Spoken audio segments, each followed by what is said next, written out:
سلامونه او نیکی هیلې ګرانه دوستانو، خدای دې وکړي چې ښه صحت او ښه روغتیا ولرئ. افغانستان نوین سبسکرایب کړئ، له دوستانو سره مو شریک کړئ، ویډیوګانې یې لایک کړئ. د نن ورځې کیسه ده د مجازي نړۍ مینه. په مجازي نړۍ کې را سره ملګرې شوه. ښایي تر یو کال یې زیات وخت را سره وتلی و.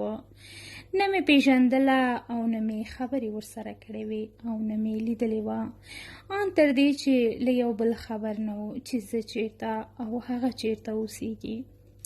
یو ورځ مې یو شعر ولیکه، د فیسبوک په صفحه مې نشر کړ. زیاتو خلکو لایکونه او کومنټونه کړي وو.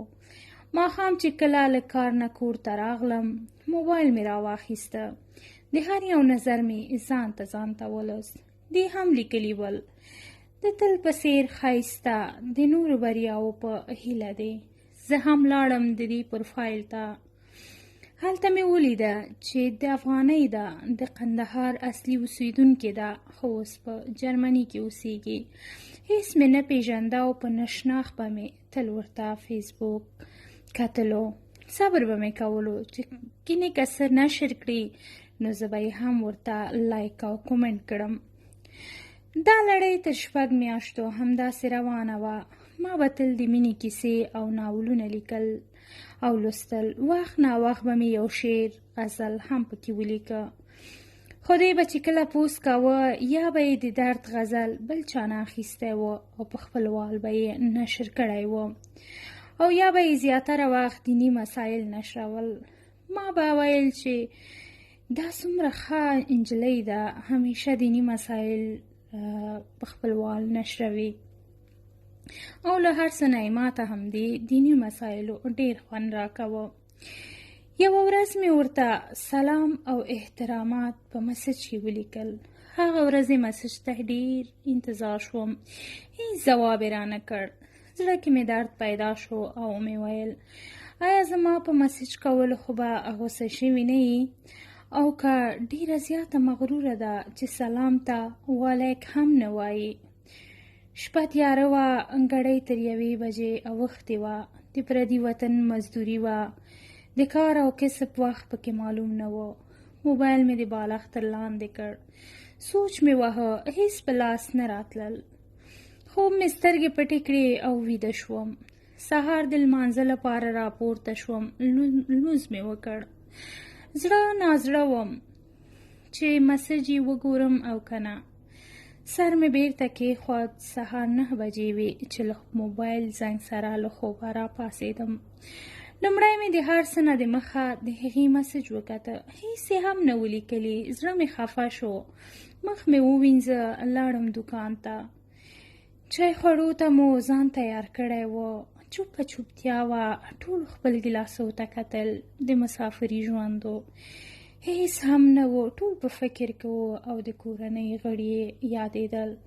دې وخت کې زما د موبایل د مسج زنګ شو. کله چې مې موبایل راواخیست ډېر زیات خوشحاله شوم او مې ویل دا خو ځلا ده. له ډېرې خوشحالۍ نه لږ پاتې و چې چیغې ووهم، خو بیا مې ځان سره راټول کړ. ملګري مې وویل څوک ده؟ ما ویلې هیڅ، همداسې یو دوست مې ده. مسج مې خلاص کړ. لیکلي و: وعلیکم سلام، بخښنه غواړم ستاسو مسج پرون راغلی و خو زه ونه توانېدم چې جواب درکم. اوس له خوبه راپورته شوم او جواب مې درکړ. اوس درنه لاړم، بیا به بل وخت مسج کوو. بې انتها مې زړه ته خوښي راغله کله چې مې له ځانه سره وویل ښه موږ خو تر اوسه یو بل نه دي لیدلي، نو زه ولې دومره خوشحاله یم؟ خوښي او ویره مې دواړه په زړه غلبه کړې وه. ښار په رڼا کې پراخه ښکارېده. سپوږمۍ په اسمان کې ورکه وه. نیمه خوره ښکارېده. ستوري خو بیخي نادرکه وو. کوټې ته لاړم. په ځای کې مې وغځېدم. موبایل مې خلاص کړ. تر هر څه د مخه مې ځلا ته مسج ولیږه او ورته مې سلام وویلې. 2-3 د مینې په الفاظو مې ورته جملې ولیکلې. لږ ځنډ وروسته یې مسج ته فکر شو. زړه مې ټکان وخوړه. وویرېدم چې راباندې غوسه نه شي. تر ډیرو مو یو بل سره خبرې وکړې.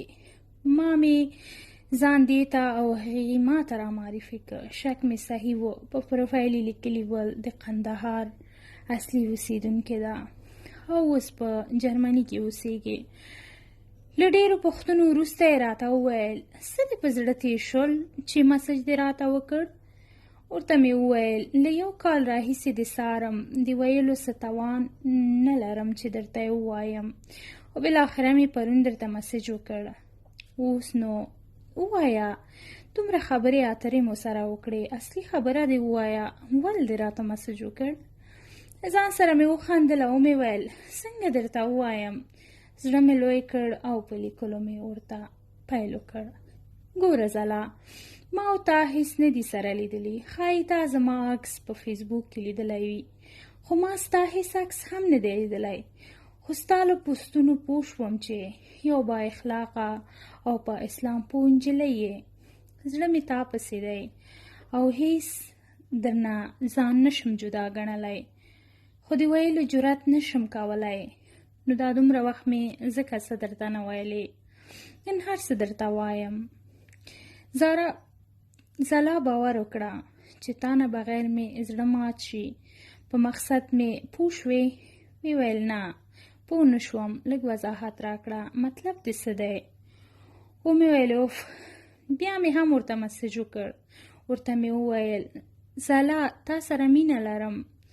دریم مسج مې سمدستي پسې ولیکه، ځلا بخښنه غواړم، د ویلو وخت یې نه و، خو ما هم نور صبر نشو کولی، ځکه مې درته وویل.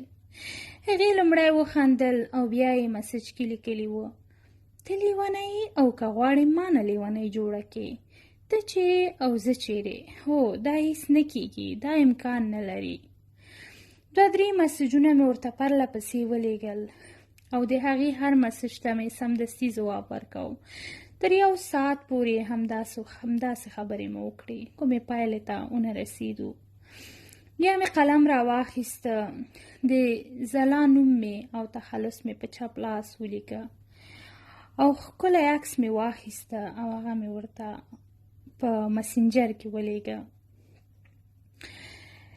باور وکړه، زه تاسو سره ډیره مینه لرم. زه پوهیږم تاسو ما نه پیژنئ او زه تا نه پیژنم، اما زه هیڅ داسې احساس نه کوم چې تاسو به ما نه پیژنئ. د کوټې ملګري مې ویده و. د سهار اذان ته 1 ساعت پاتې و چې ټلیفون مې بیا زنګ راغی. د ټلیفون په شیشه مې د ځلا نوم راغی. کله چې مې هغه ولیده نو ډیر په بیړه راپورته شوم او بیرون لاړم او اوس مې د ځلا اواز واورېده چې د قندهاریانو په لهجه کې خبرې کولې. چون په خارج کې اوسېدلې وه، لهجه یې لږ بدله شوې وه، خو بیا هم هماغه قندهارۍ وه. یو غږ وشو، وروسته زنګ وهم. ما فکر وکړ چې د کورنۍ کوم غړي یې ولیدله. نو همداسې تېر شو، وخت تېرېده، یو بل سره مو خبرې کولې. کله چې به دې راته زنګ نه وهه نو زه به ډېر ناهیلی وم. ناهیلی به لاړم، مسج به مې ورته ولیکه. یو ځل بیا راته تلیفون وکړه، غږ مې دې واورېده. اوس له ذهنه ستا غږ نه وځي. تر ډېره مو یو بل سره همداسې خبرې بدرګه کړې. نور یې رخصت واخیست. ځلا ولاړه، ویده شوه. زه لا هم هماغسې سوچ کې وم. ویره او خوښي مې دواړه په زړه غلبه ول. ورځ تر بلې مې ورسره مینه زیاتېده. ځلا به ما ته د اکرم غږ کوه. هره شپه به مو تر ډېرو یو بل احوال اخیسته. یو ورځ د کور غړي پرې خبر شو. زما په اړه ټولې ورته وویل. ځلا یې ډېره رټلې وه او د مجازي نړۍ د پرېښودو خبر یې ورته ورکړی و، خو زرا دا خبره ونه منله. یوه شپه یې ټلیفون کې را سره خبرې کولې چې په ژړغوني غږ یې راته وویل مور او پلار مې د دې خبرو مخالف دي او مور مې ټولې خبرې اورېدلې دي او د ځلا پلار ته دا خبره رسېدلې وه چې لورې غواړي یو ځوان سره چې په بل وطن کې اوسېږي واده وکړي. مینه یې تر حد زیاته ده. ځلا غواړي چې د ژوند ملګری یې په خپله خوښ کړي. پلار یې د دې خبرې لپاره وخت ورنه وغوښت. ځلا مور ته یې وویل غواړم چې له هغه کس سره خپله خبرې وکړم. ځلا ته یې ډاډ ورکړ چې هر څه غواړې زه در سره منم، خو په یو شرط. ځلا یې شرط ته غاړه کېښوده. پلار یې ورته وویل هغه ځوان به هم جرمني ته راځي او له تا سره به واده کوي. ځلا له ډېرې خوشحالۍ په جامو کې نه ځایېده. دا خبرې ته یې لبیک وویل. زه هم جرمني ته راوغوښتم. د واده نیټه مو له تعینه کړه او وروسته له 4 میاشتو مو واده وکړ. یو ډېر ساده محفل مو ونیوه او نکاح مو وکړه. زه له ځلا سره او ځلا له ما سره ډېره خوشحاله ده. کله کله به مو هغه لومړۍ دورې خبرې تکرارولې. څه عجب وختونه ول، هغه هم تیر شول.